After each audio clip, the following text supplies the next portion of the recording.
अगर आप हमारे चैनल में नए हैं तो चैनल को लाइक एंड सब्सक्राइब ज़रूर करिएगा और इसी तरह नई नई कहानियाँ सुनते रहिएगा। आज की कहानी है मालती जोशी जी की कहानी, सांस सांस पर पहरा बैठा। चलिए तो कहानी को शुरू करते हैं। मिसेज प्रसाद बोल रही हैं। हाँ, आप कौन? मैं मिसेज सरन बोल रही हूँ। पहचाना? मैंने तो तुरंत ही पहचान लिया था, पर उस आवाज़ ने जैसे अंतस की सारी मिठास ही सौंप ली थी। अत्यंत रूखे लहजे में मैंने कहा, माफ़ कीजिएगा, ठीक से याद नहीं आ रहा। मैं मिनी की मम्मी बोल रही हूँ। इस नाम के उल्लेख से तो रहा सहा सौजन्य भी समाप्त हो गया। मैंने पूछा, कहिए, कैसे याद किया? आपका बेटा, मेरा मतलब है डॉक्टर अजय से अपॉइंटमेंट लेना था। घर पर देख तो लेते हैं ना? एक बार बेटा और फिर देख तो लेते हैं ना? साफ जाहिर था महिला काफ़ी कंफ्यूज लग रही थी। मैंने उसके असमंजस का लुत्फ उठाते हुए कहा, वैसे घर पर देखता तो नहीं है, पर आप आ जाइए, आपको देख लेगा। दरअसल मिनी आजकल यहाँ आई हुई है, उसे चेकअप करवाना था। अब पीछे लौटना नामुमकिन था। मैंने एहसान सा जताते हुए कहा, आ जाइएगा, लेकिन पहले फ़ोन ज़रूर कर लें। अक्सर विजिट पर निकल जाता है। फ़ोन रखने के बाद मैं कितनी देर तक उसे घूरती हुई बैठी रही।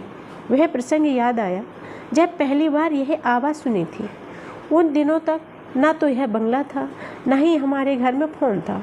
हम लोग शिवाजी नगर में सरकारी क्वार्टर में रहते थे। पड़ोस में शर्मा जी के यहाँ फ़ोन था, पर हमने जिसे भी नंबर दे रखा था जता दिया था कि केवल इमरजेंसी में ही फ़ोन करें और केवल मैसेज दें, बुलाने का झंझट ना रखें।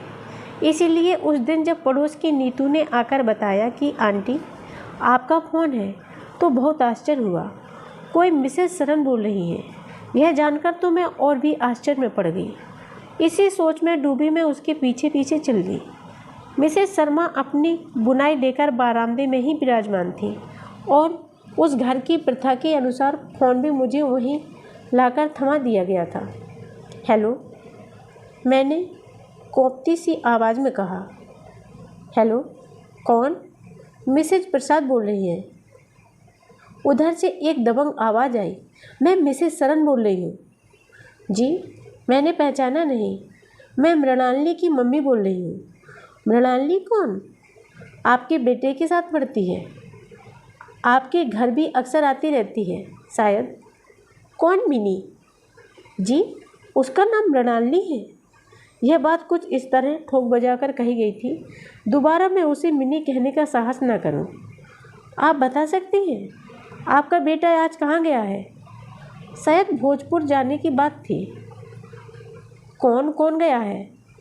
शायद पूरी क्लास ही गई है। मोटरसाइकिल से गया है? यहाँ से तो मोटरसाइकिल पर ही गया है।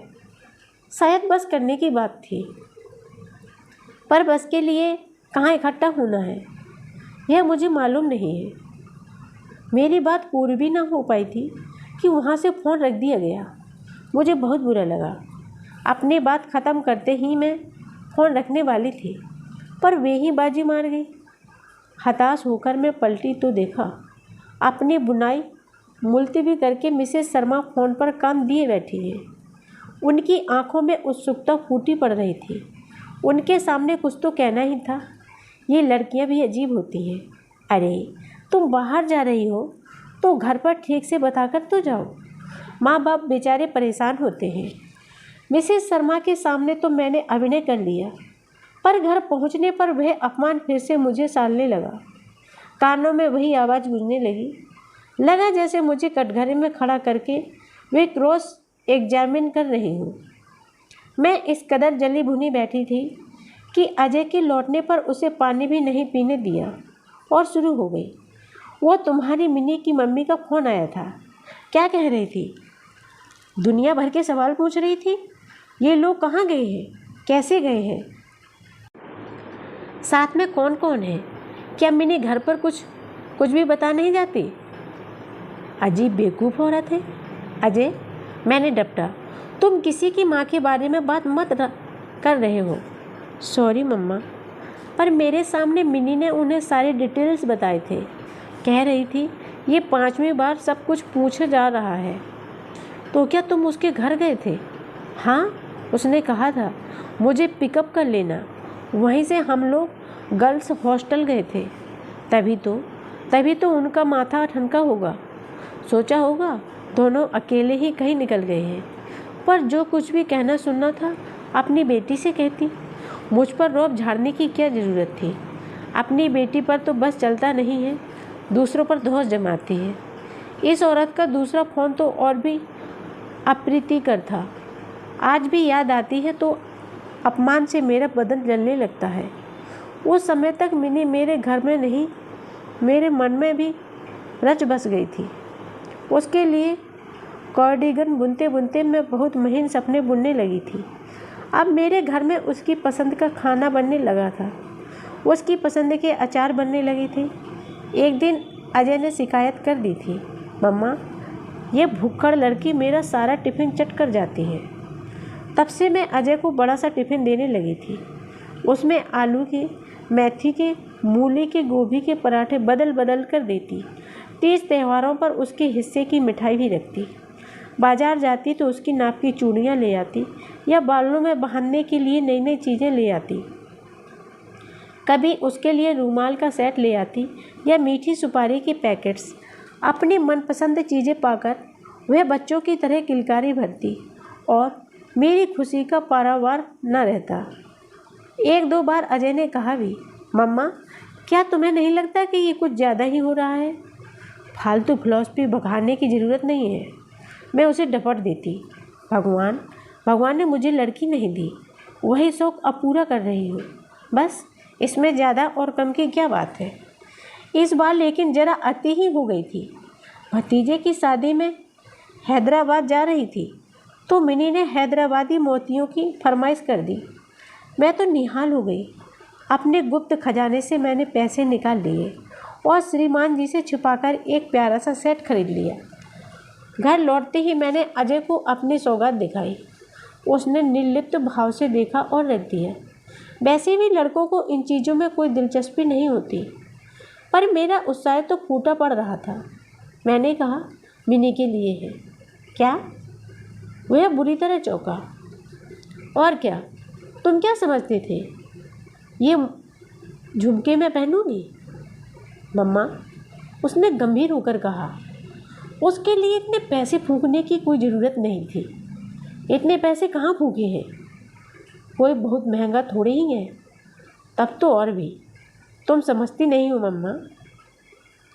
वे लोग बहुत बड़े लोग हैं। तुम्हारी ये पसीने की कमाई वहाँ 2 कौड़े की होकर रह जाएगी, इधर उधर फिरती फिरेगी। वह मजाक में कुछ कह देती है और तुम उसे पकड़कर बैठ जाती हो। खाने पीने तक तो ठीक है, but this is too much. मैंने कोई प्रतिवाद नहीं किया। चुपचाप वह सेट उठाकर रख दिया और अवसर की प्रतीक्षा करती रही। मुझे ज़्यादा दिन नहीं रुकना पड़ा। एक दिन आकर मिनी ने मेरे पाँव छुए। आंटी, आज मेरा बर्थडे है, आशीर्वाद दीजिए। मैंने तुरंत वह सेट लाकर उसके हाथों में थमा दिया। उसने डिब्बा खोलकर देखा तो उसकी आंखें हर्ष और विस्मय से भर उठी। Oh aunty, you are so sweet, उसने कहा और फौरन मेरे ड्रेसिंग टेबल के सामने बैठकर पहनने लगी। 3 ही चीज़ें थी, हार, कंगन, झुमके, पर पहनते ही जैसे उसका रूप और भी निखर आया। वह मुग्ध होकर अपना ही प्रतिबिंब निहारती रही। वह कमनीय रूप रात भर मेरी आंखों में तैरता रहा, मेरे सपनों को आनंद से सराबोर करता रहा। इतने दिनों तक पति से यह बात मैंने छुपा रखी थी, पर खुशी के आवेग में उन्हें भी सब कुछ सुना दिया। रात तो इन्होंने मुझसे कुछ नहीं कहा, पर सुबह नाश्ते के समय बोले, जया बुरा ना मानो तो एक बात कहूँ। कहिए। दरअसल तुम बहुत ज़्यादा भावुक हो, इसीलिए बहुत ऊंचा उड़ने लगती हो। मुझे डर लगता है किसी दिन अपने ही द्वारा चली जाऊंगी। किस बारे में कह रहे हैं? यही बच्चों के बारे में। देखो अब वह पहले वाला ज़माना तो रहा नहीं। लड़के लड़कियां आजकल निसंकोच एक दूसरे से मिलते हैं, बात करते हैं, एक दूसरे के घर जाते हैं। मेडिकल स्टूडेंट तो कुछ ज़्यादा ही फ्री होते हैं। तो कहना यही है कि बहुत सारे सपने मत देखा करो, पछताओगे। मैंने बहस नहीं की, इच्छा ही नहीं हुई। ऐसी बातों पर कोई बहस करे भी तो क्या। बाप बेटा दोनों मुझे सिखाने चले हैं। मैं बच्ची हूँ जैसे। मेडिकल स्टूडेंट हुए तो क्या दुनिया से निराले हो गए? अरे माँ हूँ मैं, मुझे कोई धोखा नहीं दे सकता। इस बात को 5 घंटे भी नहीं बीते होंगे कि मेरा सम्मान आ गया। पड़ोस की नीतू बुरा सा मुँह बनाकर आई और बोली, आंटी कोई मिसेस सरन आपसे बात करना चाहते हैं। फ़ोन पर उसी रूखी दबंग आवाज़ से सामना हुआ। मिसेज प्रसाद बोल रही है। जी, वह मोतियों वाला सेट मिनी को आपने दिया था? जी। क्या सोचकर दिया था? उनकी आवाज़ ऐसी थी कि मेरा खून ही जम गया। देखिए, हम जिस दिस से इतना महंगा प्रेजेंट नहीं लेते। जिस दिस से क्या मतलब हुआ? यह औरत जानबूझकर अनजान बन रही है या कि कुछ जानती ही नहीं। मुझे भी ताव आ गया। मैंने भी फिर नितांत व्यवहारिक लहजे में कहा, देखिए, पहली बात तो यह है कि वह सेट बहुत महंगा नहीं है। दूसरे यह कि आपकी बेटी ने मुझसे मंगाया था। अपने बात समाप्त कर मैंने जोर से रिसीवर पटक दिया। याद ही नहीं रहा कि फ़ोन की मालकिन मेरे पीछे ही बैठी मुझे अपलक ताक रही है। मिसेस सरन से निपटकर अब मिसेस शर्मा को झेलना था। गुस्से में तो मैं थी ही। उसी रो में कह दिया, अजीब बेवकूफ़ लड़की है। सामान मंगवाने से पहले घर पर पूछना तो चाहिए। मंगा लिया, अब पैसे देने जान निकल रही है।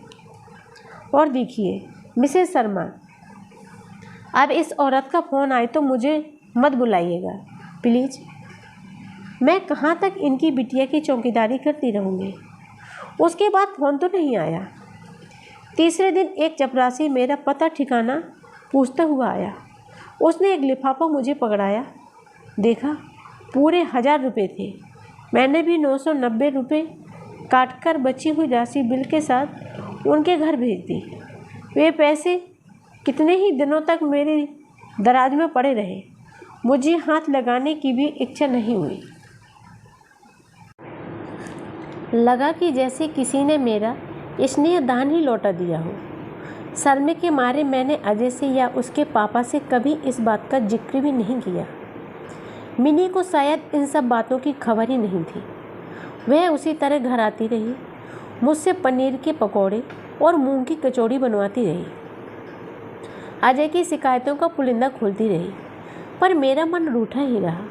फिर धीरे धीरे उसका शिकायतों का पुलिंदा खोलती रही। आना कम होता गया।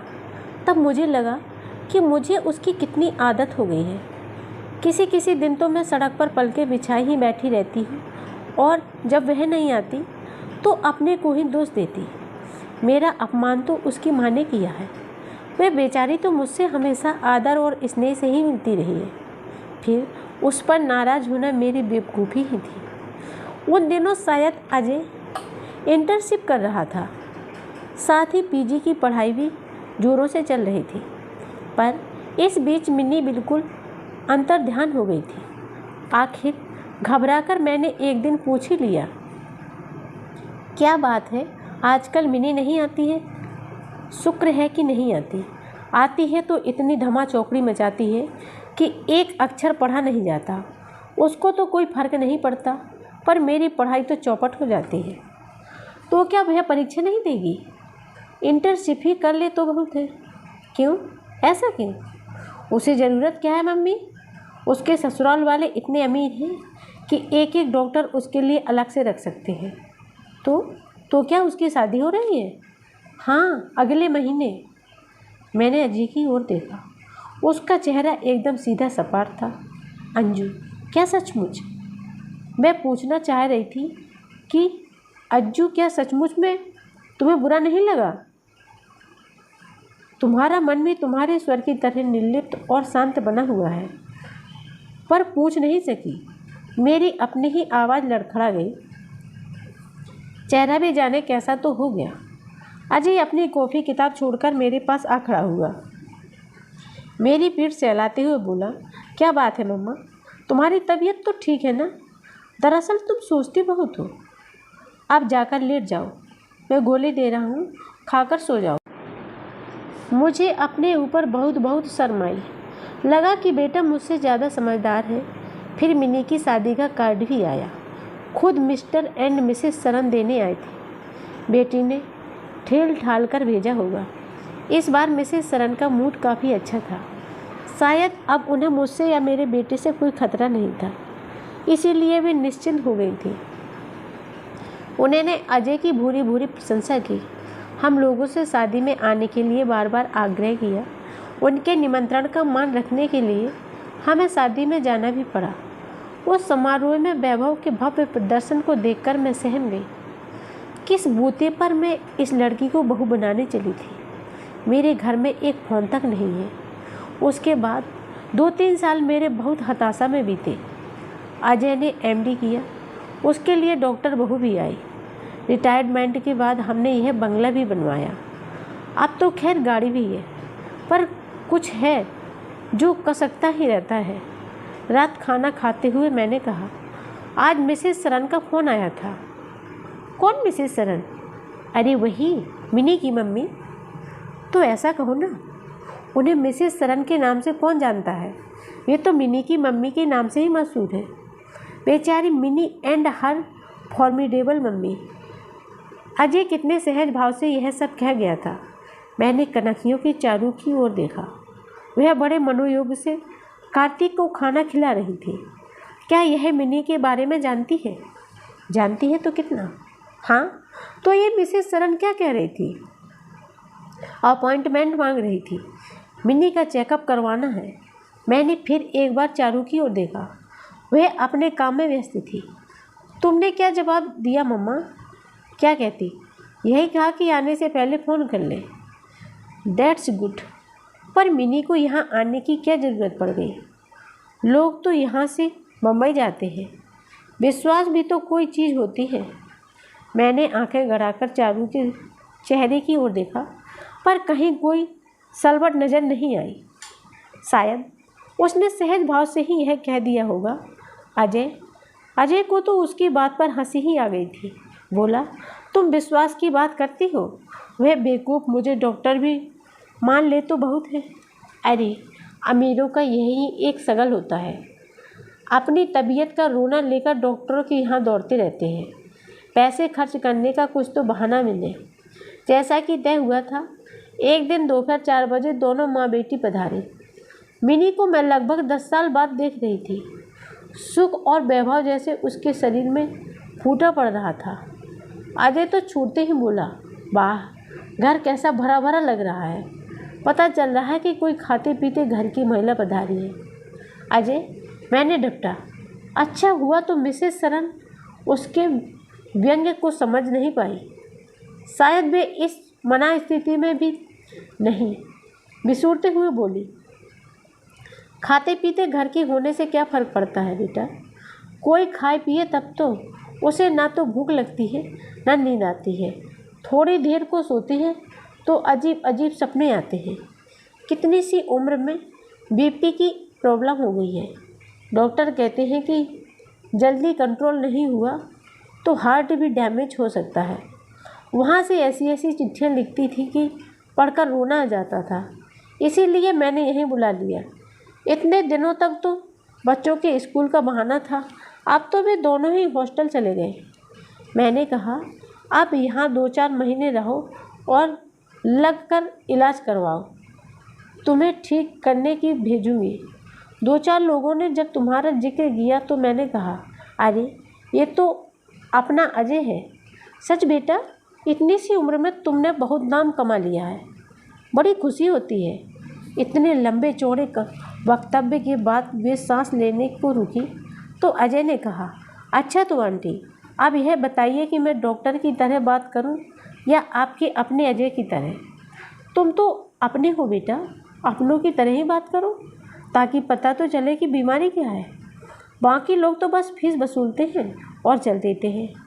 तो सबसे पहले इनसे कहिए कि 5-10 किलो वज़न कम है। सारी प्रॉब्लम अपने आप ठीक हो जाएगी। डॉक्टर होकर इतना भी नहीं जानती कि मोटापा 100 बीमारियों को नियंत्रण देता है। अजय, पहले उसे ठीक से देख तो लो। आते ही लेक्चर झाड़ना शुरू कर दिया। मैंने डॉक्टर माँ का हक अदा किया और भीतर चारू के पास चली गई। वह चाय की तैयारी में व्यस्त थी। मैं बाहर वैभव का प्रदर्शन देखकर आई थी। चाहे कि चारू की जरा ठीक होकर बाहर आए, पर ऐसा साफ साफ कहने का साहस न हुआ। इसलिए बात को घुमाना फिराकर यूँ रखा, जरा बाहर रखो तो कैसी बन सब्र कर आई है, जैसे डॉक्टर के यहाँ नहीं किसी रिसेप्शन में आई हूँ। चारू ट्रे में प्लेट चम्मच जमा रही थी। अपना काम जारी रखते हुए बोली, मम्मी जी, वे बड़े लोग हैं। 5-10 तोला सोना तो वे लोग वैसे ही डाले रहते हैं, फिर भी अपनी माँ के साथ आई हैं। आप लोग तो अपनी बहू बेटियों को जहाँ भी ले जाती हैं, गुड़िया की तरह सजाकर ही ले जाना चाहती हैं। उसने तो जैसे मेरा मुँह ही बंद कर दिया। चाय लेकर वह उन्हें घरेलू कपड़ों में बाहर आई। मैंने परिचय करवाया तो उसने सिर पर दुपट्टा डालकर मिसेस सरन के पैर छुए। उन्होंने थोड़े छूकर उसे आशीर्वाद दिया और पर्स खोलकर 100 का एक करारा नोट भी दिया। ये क्या कर रही है? पहली बार बहू को देखा है तो क्या खाली हाथ देखूंगी? फिर उन्होंने एक नोट कार्तिक को भी पकड़ाया। मैंने कुछ नहीं कहा, समझ गई कि यह शगुन नहीं, फीस का संकल्प है। कार्तिक मंजी से मिनी की गोद में बैठा हुआ उसके चॉकलेट से खेल रहा था। उसे चूमते हुए मिनी बोली, इन हजरत की तो हमें याद ही नहीं रही, नहीं तो कोई अच्छी सी टॉफ़ी ले आती। कोई बात नहीं, अगली बार ले आइएगा, चारू ने शहद घुले स्वर में कहा। लेकिन अगली बार पेशेंट बनकर नहीं, खाने पर आइएगा। आज तो जल्दी में कुछ बना ही नहीं पाई। माय गुडनेस, यह तो मेरे लिए खाने के बराबर ही हो गया। मिनी ने पनीर का पकोड़ा उठाते हुए कहा, और सबके सब मेरी फेवरेट चीज़ें हैं, मम्मी जी ने बता दिया था। हाय आंटी, आपको अब तक याद है? So sweet of you, mini ने किलक कर कहा। वह फिर से वही पहले वाली मिनी बन गई थी। उस समय अजय कंसल्टिंग रूम से निकल कर आया। मेज पर प्लेटों का हुजूम देखकर बोला, ये क्या कर रहे हो तुम लोग? वह लड़की मेरे यहाँ इलाज करवाने आई है, तुम तो उल्टा उसे बीमार करके भेजोगी। नो कमेंट्स मिस्टर, यह मम्मी जी का इलाका है, यहाँ आपकी दादागिरी नहीं चलेगी। चारू की इस बात पर सब लोग खुलकर हंस दिए। वातावरण हल्का हो गया। मिसेस सरन बोली, ये आज 2 चीज़ें चाव से खा रही है तो मुझे बड़ा अच्छा लग रहा है। मैं तो यह सीन देखने को तरस गई थी। आंटी जी, मैंने आपसे पहले भी कहा था, अब फिर कह रहा हूँ, इसे कोई बीमारी नहीं है, खाली समय इसे खाया जा रहा है। पति टूर पर रहते हैं, बच्चे हॉस्टल में हैं, तो इसके पास अब वक्त ही वक्त है। बैठे बैठे सोचती रहती है और कुटती रहती है। इसे चाहिए कि इस वक्त का कुछ सदुपयोग करें।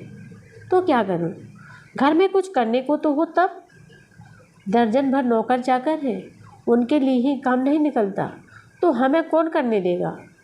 तुम्हारी जो ज्वाइंट फैमिली है ना, दूसरी औरतें क्या करती हैं? मेरी सास तो दिन रात ठाकुर जी की सेवा में लगी रहती है। बड़ी जेठानी दिन भर घर में ताश खेलती है, रात को क्लब में खेलने जाती है। छोटी वाली हफ्ते में 3 दिन पार्लर में जाती है, 3 दिन अलग अलग लेडीज क्लबों में हाउजी खेलती है। मुझे इनमें से एक भी काम अच्छा नहीं लगता। सब करके देख लिया, किसी में मेरा मन नहीं लगता। तुम्हें यह सब करने की ज़रूरत भी क्या है? तुम्हारे पास तो अच्छी खासी MBBS की डिग्री है, खाली समय में प्रैक्टिस क्यों नहीं शुरू कर देती? मना करते हैं, कहते हैं ज़रूरत क्या है?